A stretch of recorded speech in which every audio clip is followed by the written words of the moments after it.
Putin acabou de perder o controle de todas as cidades ucranianas. É muito importante para nós, parece-me, contar a verdade ao povo novamente, mas não todas as coisas. O que você vê na tela agora não é uma simples queda de energia. O exército ucraniano atingiu as principais usinas termoelétricas de Starobechev e Zitomir, na região ocupada de Donetsk. As cidades foram mergulhadas na escuridão e o serviço de internet móvel foi interrompido. A mentira de que tudo está indo conforme o plano para Vladimir Putin terminou naquela noite, quando Donetsk foi mergulhada na escuridão. Imagine a cena horrível descrita por um residente local. Escuridão total até onde a vista alcança, não há uma única luz por milhas. A única luz visível é a usina de energia russa em chamas. A mídia do Kremlin apresentará isso como um ataque à infraestrutura civil. Funcionários russos dirão: nosso povo está sofrendo, mas isso não passa de um desespero de um regime em pânico. Porque por trás dessa escuridão há um caos muito mais mortal do que a perda de conforto civil. A enorme rede de trens elétricos que mantém o exército russo na linha de frente, transportando munição para tanques e combustível para veículos blindados, parou. Isso não é uma interrupção.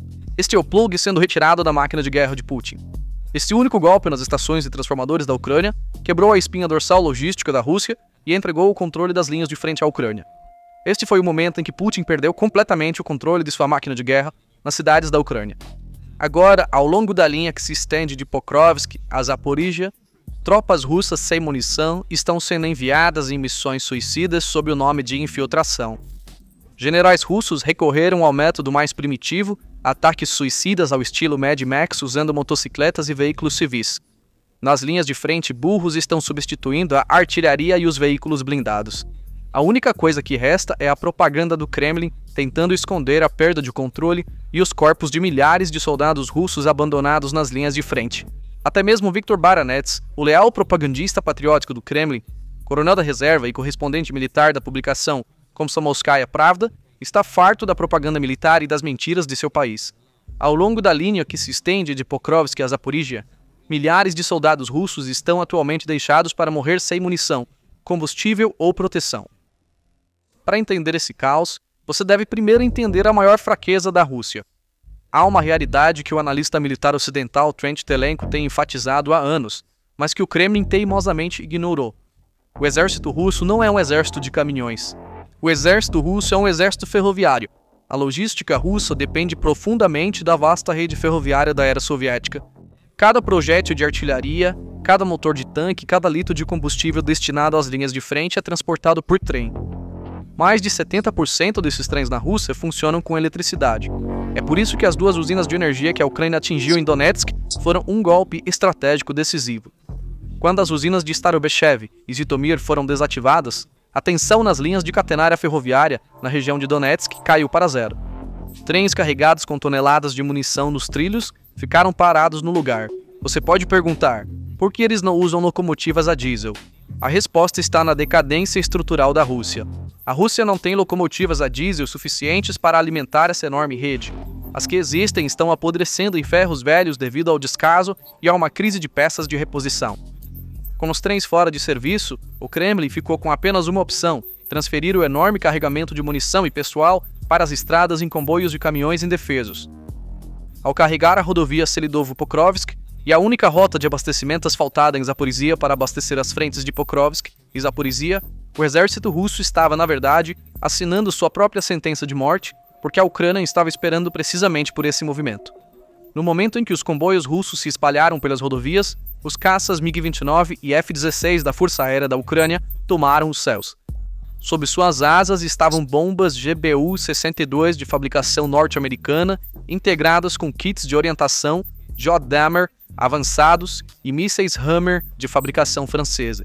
Imagens capturadas por fontes OSINT revelaram crateras enormes no meio da rodovia e asfalto destruído.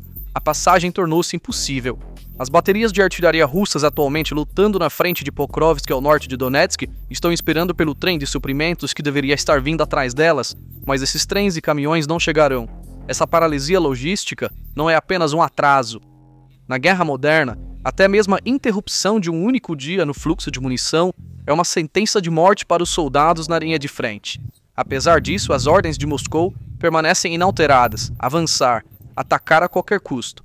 A quebra da espinha dorsal logística transformou o exército russo de uma força moderna em uma milícia improvisada. Esta estrutura, que afirma ser o segundo maior exército do mundo, está enviando seus soldados para a linha de frente em carrinhos de golfe fabricados na China. Estes são chamados Desert Cross. Na verdade, são veículos projetados para agricultores ou caçadores, feitos de plástico e metal leve, sem proteção de blindagem. De acordo com relatórios da Forbes e imagens do campo, as tropas russas que perderam seus tanques e não conseguiram apoio logístico na frente de Pokrovsk estão lançando ataques com esses veículos. Não há alvo mais fácil para um drone FPV. Soldados dentro desses veículos estão completamente indefesos. Mas o desespero da Rússia não parou por aí. O método que deveria ter permanecido nos livros de história voltou ao campo de batalha moderno em 2025. Preparem-se. O que você está prestes a ouvir não é uma piada, mas um fato admitido pela própria mídia russa. De acordo com um relatório do Kommersant, um dos principais jornais da Rússia, o exército russo está revivendo unidades de cavalaria completas. Na era dos mísseis, drones e guerra eletrônica, os soldados de Putin estão se preparando para cavalgar até as linhas de frente. No entanto, quando essas soluções cômicas se mostraram insuficientes, o comando russo mudou de tática. Eles chamam isso de infiltração. De acordo com os últimos relatórios do Instituto para o Estudo da Guerra, os russos agora estão esperando por tempo nublado ou anoitecer, e enviando grupos de 2 a 3 soldados de infantaria sem qualquer proteção em direção às posições ucranianas. O objetivo é usar esses soldados como isca para identificar os pontos de tiro da Ucrânia. O exército invencível de Putin transformou-se em infantaria indefesa, marchando em terreno aberto no momento em que a eletricidade de Donetsk foi cortada. O que acontece quando você envia um exército para a morte sem munição, comida ou proteção? A rebelião começa, a deserção começa. É exatamente isso que está acontecendo nas frentes de Pokrovsk e Kurakhove. Unidades cujas linhas de abastecimento foram cortadas estão se recusando a lutar. Unidades especiais foram formadas dentro do exército russo, cujo único propósito não é lutar contra o inimigo. Essas unidades têm uma tarefa: executar seus próprios soldados que estão recuando, desobedecendo ordens ou se recusando a lutar. Os soldados russos deram a isso um nome de código entre eles: Reset. A estrutura de comando, tendo perdido completamente o controle no terreno, está tentando manter a autoridade através do puro terror. A situação é tão grave que a inteligência ucraniana e relatórios do campo confirmam que até soldados feridos estão sendo retirados à força dos hospitais e enviados de volta para as linhas de frente. Soldados usando muletas com fragmentos de estilhaços em seus corpos, cujos pontos nem sequer foram removidos ainda. E quanto aos soldados no campo, ouça atentamente as palavras deste soldado. Presos em trincheiras perto de Pokrovsk com suas linhas de suprimento completamente cortadas, soldados russos dizem que estão comendo casca de árvore para evitar a fome. Enquanto o exército colapsa logisticamente e moralmente em Donetsk, outro desastre se desenrola no Mar Negro. Os mísseis Neptune da Ucrânia transformaram o porto de Novorossiysk em um inferno. O alvo, as invencíveis baterias S-300 e S-400 pertencentes ao 1537 Regimento de Mísseis Antiaéreos Kuban. Agora olhe bem para estas imagens.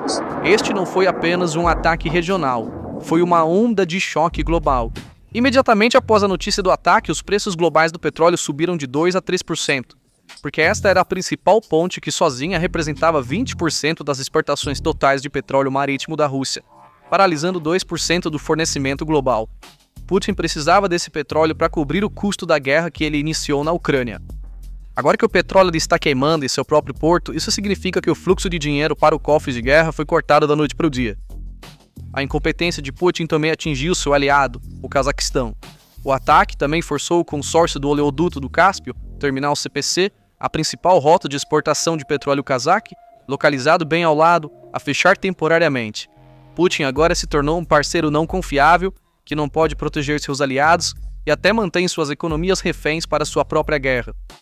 E bem nesse momento, outro golpe veio do leste. O Japão anunciou sanções sincronizadas e muito severas contra a frota sombra que a Rússia usa para contrabandear petróleo de portos como Novorossiysk, em coordenação com a Ucrânia. Este é um cenário de pesadelo para Putin. Enquanto a Ucrânia destrói fisicamente a ponte de petróleo de Putin em Novorossiysk, gigantes econômicos como o Japão estão afundando legalmente os petroleiros da frota sombra que a Rússia usa para contornar essa ponte. Este ataque em Novorossiysk, este embaraço militar e perda econômica, lançou o Kremlin em um estado de completo pânico. Imagens de satélite verificadas pela Naval News mostram claramente que a frota do Mar Negro da Rússia agora deixou a Crimeia. Esta frota, que Putin apresentou como motivo de orgulho por anos, teve que abandonar sua base principal e recuar para o interior da Rússia, para Novorossiysk, porque não tinha mais o radar e as linhas de defesa para protegê-la dos mísseis ucranianos. No entanto, o último ataque da Ucrânia provou que este porto também não é uma zona segura, e a Rússia não pode proteger seus ativos mais valiosos, mesmo com os invencíveis S-400. Esta situação desencadeou o maior medo do Kremlin. Não há mais soldados. Não há mais mão de obra. O recurso de Putin ao plano de reservas e veteranos para proteger refinarias e instalações críticas mostra que o pool de recursos humanos se esgotou. E para fechar essa lacuna, o Kremlin recorreu a um dos métodos mais distópicos que a história moderna já viu, a prisão digital. O Estado russo introduziu ordens de mobilização digital e proibições de viagem através do Gosslug. Não há mais escapatória pela fronteira para os cidadãos russos. Uma manhã, eles acordam, olham para seus telefones e veem que foram convocados por ordem digital, suas contas bancárias congeladas e sua saída do país proibida. O povo russo está agora vivenciando não uma fuga de cérebros, mas um bloqueio de cérebros. O país se transformou em uma prisão a céu aberto de 140 milhões de pessoas. Agora vamos juntar as peças, vamos ver o quadro geral.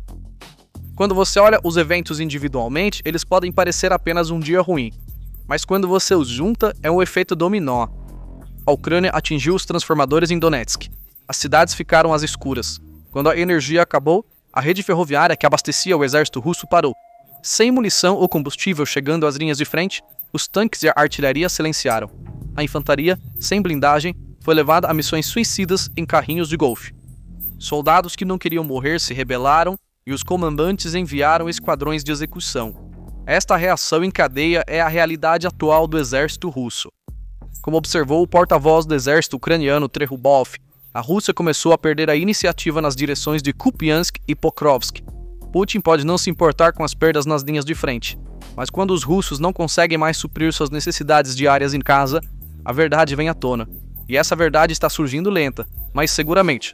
Há debate sobre se a economia russa está em recessão técnica, mas assim como é ruim para um médico debater é câncer ou aneurisma, para um paciente é igualmente ruim para uma economia debater é uma recessão ou um colapso.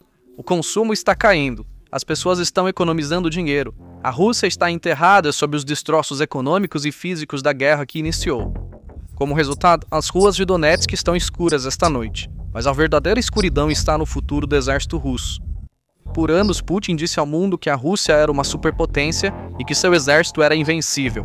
No entanto, o que vemos hoje é uma estrutura que executa seus próprios soldados, envia seus feridos para a linha de frente, não consegue operar seus trens e nem mesmo manter a eletricidade nas cidades que ocupa. Quando um líder perde o controle das terras que ocupa. Não quando a bandeira é arriada, ele perde quando as luzes se apagam, porque essa escuridão é onde a autoridade termina. E nessa escuridão, os soldados de Putin não temem mais os ucranianos, mas uns aos outros. A Rússia perdeu o controle nas linhas de frente, e esse colapso é profundo demais para ser iluminado por qualquer boletim de propaganda. Então, o que você acha disso? Por favor, compartilhe seus pensamentos nos comentários. Para ficar atualizado sobre novos vídeos, inscreva-se no nosso canal e ative as notificações. Obrigado por nos escolher. Obrigado por nos escolher. Obrigado.